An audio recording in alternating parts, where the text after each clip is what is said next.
এটা এগ্রি ডিসএগ্রির কোনো বিষয় না। বিজেএমই এলপিপির সাথে একটা যৌথভাবে একটা বিবৃতি দিয়েছে।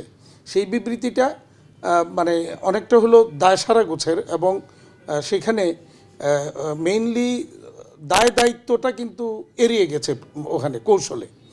তো এখন আমাদের প্রশ্ন হচ্ছে যে ফিশ রিটেলারের সাথে যে বিষয়টা আমাদের এক্সপোর্টাররা সাফার করছে সেই বিষয়টার তো কোনো ওখানে তারা দায়িত্ব এড়িয়ে গেছে ওই জায়গাটাতে। তো আমাদের বক্তব্য হলো সেইটা এড়িয়ে যাইতে পারে না এলপিপি। কথাটাকে যদি আরেকটু এইভাবে বলি যে এলপিপি প্রথমে একটা ঘোষণা দিয়েছিল একটা মানে একটা আমাদের ভয় দেখানোর জন্য যে আমরা উইথড্র করে নিয়ে যাব। তখন উইথড্র করে নিয়ে যাইব বললে তো আর উইথড্র করে নিতে পারবে না, কারণ এই কম্পিটিটিভ প্রাইসে ওয়ার্ল্ডের কোথাও থেকে সে ঘুষ নিতে পারবে না। এবং আমাদের এক্সপোর্টারদেরকে যেইভাবে ডমিনেট করে এখান থেকে সে মাল নেয় এটা ওয়ার্ল্ডের কোথাও পারবে না। সুতরাং সে যে ঘোষণাটা দিয়েছিল সেই ঘোষণা থেকে ফিরবে কিভাবে, সেই ফিরার জন্য গিয়া কাউকে ধরছে যে ভাই তোমরা আমার একটু রিকোয়েস্ট করো, আমি থাকি তোমাদের সাথে। ওইটাই বিজেপি করছে মূলত, আমি যেটা মনে করি যে বিজেপি একটা তাকে সে যে একটা কথা বলে ফেলছে এখন থেকে আসবে কি করে, ওই আসার একটা রাস্তা তৈরি করে দিয়েছে একটা দায়সারা গোছের একটা বিবৃতি দিয়ে। এখানে আসলে যে বিবৃতিটার মধ্যে মেইনলি যে ক্লেইমগুলি আমাদের এক্সপোর্টারদের, সেই ক্লেইমের ব্যাপারে কোনো সমাধানের কথা বলা হয়নি। তো এলপিপি কোনোভাবেই আমি এখনও বলবো এলপিপি কোনোভাবেই ফিশ রিটেলারের দায় এড়াইতে পারে না। কারণ আমি তো ফিশ রিটেলারকে চিনতাম না, আমাকে চিনাইলো কে? এলপিপি। এবং আমাকে এলপিপি তার ঢাকা অফিস থেকে প্রাইস নেগোশিয়েট করে আমার এখানে ম্যানুফ্যাকচারারদের এক্সপোর্টারদের প্রায় অর্ডার প্লেস করেছে শুরুর দিকে। এবং শুরুর দিকে এরকমও আছে যে মাল গেছে ফিশ রিটেলারের কাছে, পেমেন্ট করেছে এলপিপি, এই ধরনের আছে। তো সেই ক্ষেত্রে এলপিপি এটার দায় কোনোভাবে এড়াতে পারে না।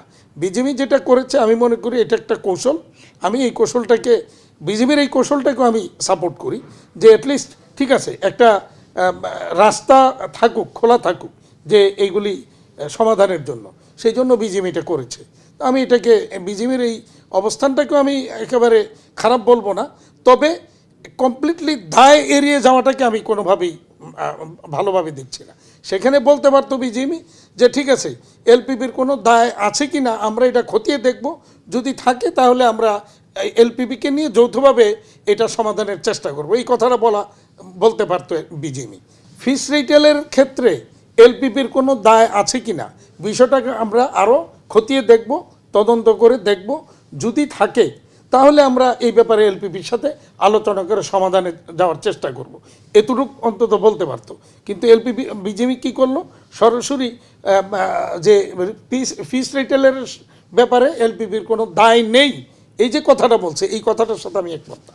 আমি অবশ্যই আমার আগের অবস্থানে আছি এখনও। এলপিপি যদি এই সমস্যাগুলি সমাধান না করে অবশ্যই আমরা আন্তর্জাতিক যত রকমের ফোরাম আছে সব ফোরামে আমি অভিযোগ দিব।